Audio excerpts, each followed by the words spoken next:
Mahallada Dudu gap filmidagi mashhur ibora yodingizdadir? Tinib tinchimagan odamlar nimalarni o'ylab topishmaydi-ya, shumidi? Shu, ofarin. Men poytaxtimizdagi Inha universiteti talabalari o'ylab topgan mobil loyihani eshitib, mana shu so'zni beixtiyor aytib yubordim. Menimcha siz shifoxonalardagi uzoq navbatlarning oldini olish haqidagi loyihani nazarda tutyapsiz, to'g'rimi? Albatta. Shifokor ko'rigidan o'tish uchun taxminan qancha vaqt sarflaysiz? Agar muddatli tibbiy tekshiruv bo'lsa, o'rtacha yarim soat. Ammo navbat kutish vaqtini ham qo'shsak, yarim kunimizni shifoxonada o'tkazishga to'g'ri keladi. Inha universitetining talabalari ayni masalaning ijobiy yechimini o'ylab topishdi. Yangi mobil dastur orqali endi uydan chiqmay turib ham shifokor ko'rigiga navbat olish mumkin. Aynan eng qiziq g'oya. Opam poliklinikaga chiqib, uzoq qolib ketganlarda paydo bo'ldi. O'sha payt men o'ylab qoldim. Bemorlar shifokorlar ko'rigiga kelganda uzoq qolib ketishadi va shu muammoni yechishni mobil ilova orqali qila olamizmi, yo'qmi? Biz bu g'oya ustida ishladik va ko'proq funksiyalar qo'shdik. Bugungi kunda Toshkent shahridagi Inha universitetida professor-o'qituvchilar malakasini, ta'lim tizimi sifati, samaradorligini oshirish, talabalarning ijodiy va ixtirochilik faoliyatini qo'llab-quvvatlashga yo'naltirilgan qator loyihalar amalga oshirilmoqda. Technology Challenges 2017, ya'ni texnologik masalalar 2017 O'zbekiston tanlovi shular jumlasidandir. Bu yil ilk bor tashkil qilinganiga qaramay, unga talabalar tomonidan juda ko'p ishlar taqdim qilindi. Ular orasida hikoya qilayotganimiz masofadan turib shifokor ro'yxatiga yozilishni ta'minlaydigan mobil ilova ham bor. Talabalarning mazkur g'oyasi tartibsiz navbatlarning oldini olib, mijoz vaqtini tejaydi. Ishtirokchilar shuningdek, raqiblarining ham ishlanmalari bilan tanishib, yangi bilimlarni o'zlashtirishdi. Technovation tanlovi yakunida biz raqib jamoalarimiz yaratgan 20 dan ortiq mobil ilovalar bilan tanishib chiqdik. Ularning orasida bizni Girls Power jamoasi yaratgan MindX ilovasi o'ziga tortdi. Bu ilova abituriyentlar, kollej talabalari hamda maktab o'quvchilari uchun mo'ljallangan mobil ilova bo'lib, abituriyentlar ushbu ilova orqali o'tgan yili oliy o'quv yurtlariga kirish imtihonlarida tushgan savollarni hamda ularning to'g'ri javoblarini olishlari hamda o'zlarini sinab ko'rishlari mumkin. Maktab, kollej talabalari esa o'zlarini qiynayotgan hamda o'zlari yechim topa olmayotgan savollarga javob topishlari mumkin. Bizning o'quv jarayon ancha qiyin bo'lganligi sababli bu mobil ilova bizni juda ham o'ziga tortdi. Mazkur tanlovga Toshkent shahar hokimiyati, Toshkent shahar xotin-qizlar qo'mitasi, Kamolot yoshlar ijtimoiy harakati, Toshkent shahridagi Inha universiteti, kompyuter va axborot texnologiyalarini rivojlantirish va joriy etish markazi O'zinfocom tashkilotchilik qilishdi. Lavha mavzusini suhbat bilan davom ettiramiz. Suhbatdoshlarimiz Toshkent shahridagi Inha universitetining Technovation Challenge loyihasi koordinatori Hilolaxon Umarova hamda O'zinfocom kompyuter va axborot texnologiyalarini rivojlantirish va joriy etish markazi dasturchisi Abbosxon Ishoqovlar, xush kelibsiz ko'rsatuvimizga. Hilolaxon, suhbatimiz avvalda teletomoshabinlarimizga Technovation Challenge loyihasi haqida kengroq ma'lumot bersangiz. Technovation Challenge 78 davlat orasida o'tkaziladi. Bu yil O'zbekiston ham shu 78 davlat orasiga qo'shildik. Technovation Challenge'da 15 yoshdan 18 yoshgacha bo'lgan qizlar qatnashadi. Bu dasturda qizlarimiz o'z loyihalari bilan chiqishadi. Unda marketing, biznes reja, keyin IT sohasiga qaratilgan ilovalar tuzish, yaratish va eng asosiysi g'oya. Qiziq g'oyani shu bir muammoni yechimi bilan chiqishligi kerak bo'ladi. Ushbu dastur O'zbekistonda birinchi bora tashkil etildi va bu Toshkent shahridagi Inha universitetida o'tkazildi. Bunda bizga axborot texnologiyalari va kommunikatsiyalarni rivojlantirish vazirligi va O'zbekiston bolalar va oilalar qo'llab-quvvatlash assotsiatsiyasi va bir qancha shu kabi tashkilotlar qo'llab-quvvatlashdi. Ushbu loyihada ishtirok etish, qatnashish istagini bildirgan qizlar qanchalik ko'p edi? Bu dasturni ko'rib chiqqanimizda boshida biz uzog'i borsa 7-8 guruhdan iborat deb o'ylagandik, lekin ro'yxatga olish yakuniga qadar 21 guruh. Bu degani, ya'ni 100 dan ortiq qizlar shu o'zligini xohish istagiligini bildirib ro'yxatdan o'tishdi. Har bir guruhda 5 qiz va 2 nafar mentorlari ishtirok etishadi. Bizning universitetimizdan ham, Toshkent shahridagi Inha universitetidan ham yoshlari to'g'ri kelgan 2 guruh qatnashdi va asosiysi, eng xursand bo'ladigan tarafimiz, iqtidorli talabalarimiz ichidan 25 nafar qizlar murabbiylik, mentorlik qilib, ushbu qizlarni kollej, litsey qizlariga murabbiy sifatida IT sohasida mobil ilovalariga, ularni g'oyalarini yanada qo'llab-quvvatlashdi. Birinchi bosqich natijasi qanday bo'ldi? Birinchi bosqich natijasi juda qiziq bo'ldi. Bu 6-may kuni Toshkent shahridagi Inha universitetida 21 guruh qizlarimiz hay'at a'zolariga o'zlarini mobil ilovalari, video lavhalari va g'oyalarini ko'rsatib, yechimi bilan ko'rsatib berishdi va hay'at a'zolari har bir kriteriyalar bo'yicha baholashdi va shu 21 guruhdan 8 nafar qizlarimiz o'z nominatsiyalariga ega bo'ldi. Bunda ta'lim sohasi, meditsina sohasi, atrof muhit, shu kabi bir qancha dolzarb muammolarni ko'tarib, shu muammolarni yechimi bilan ko'rsatib berishdi. Abbosxon, sizni zeriktirib qo'ymadikmi? Yo'q.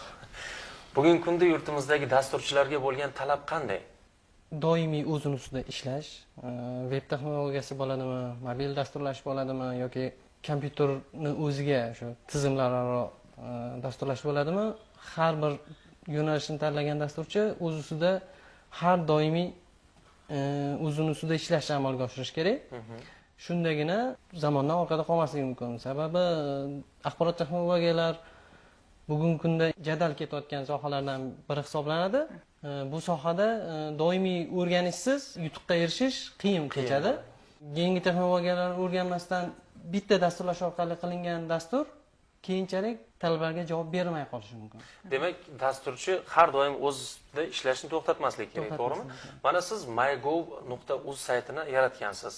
Mana shu sayt haqida biz yana ham bir batafsilroq bilib olmoqchi edik. mygov.uz dasturi bu yagona interaktiv davlat xizmatlari portali hisoblanadi. Bu yagona interaktiv davlat xizmatlari portali 2013-yil 1-iyuldan boshlab faoliyat yuritmoqda.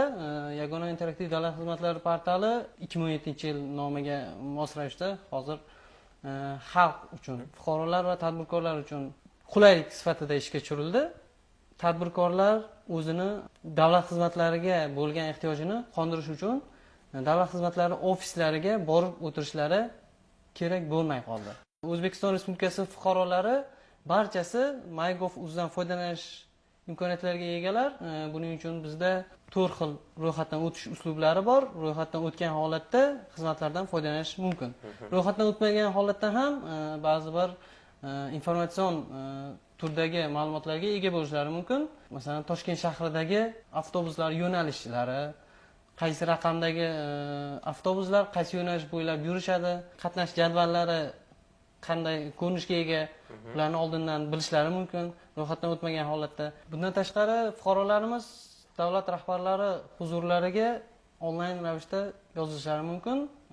Buning uchun ulardan albatta ro'yxatdan o'tish talab etiladi. Ro'yxatdan o'tilgan holatda tizimda ariza yuborish yo'li orqali davlat rahbari huzuriga onlayn ravishda yozilish mumkin. Davlat tashkilotlari rahbarlari huzuriga o'zlarini muammolari bilan murojaat qilganlarida ularga onlayn ravishda, ya'ni shu agar telefon raqamlarini ko'rsatadigan bo'lsalar, telefon raqamlariga ogohlantirish SMS ko'rinishida yuboriladi.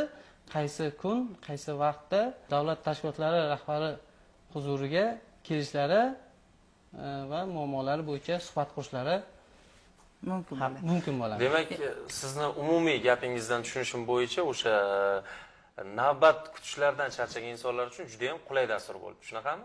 Ha, bu yana bir yo'nalish hisoblanadi. Yana faqatgina shu navbatlardan qutulish maqsadida emas, tadbirkorlarga yengilliklar yaratish maqsadida ham yo'lga qo'yilgan. Tadbirkorlar bu yerda eksport va import tovarlarini bojxona qo'mitasi orqali tezroq o'tkazishlari mumkin bo'ladi. Bundan tashqari yangi tadbirkor bo'lishni xohlayotganlar uchun bu yerda tavsiyalar mavjud.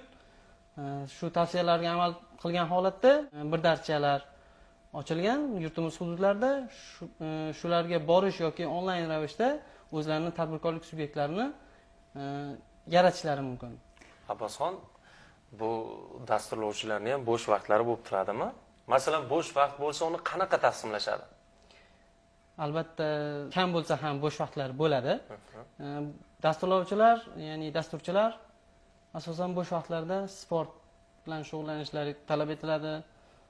Ya'ni bizni dasturchilar hammasi endi bir joyda o'tirib, kompyuter oldida ishlashlariga to'g'ri keladi. Jismoniy harakatlar bo'lsa, miyadagi fikrlash ham toza bo'ladi. Bu orqali dasturlarimiz yanada mukammalroq.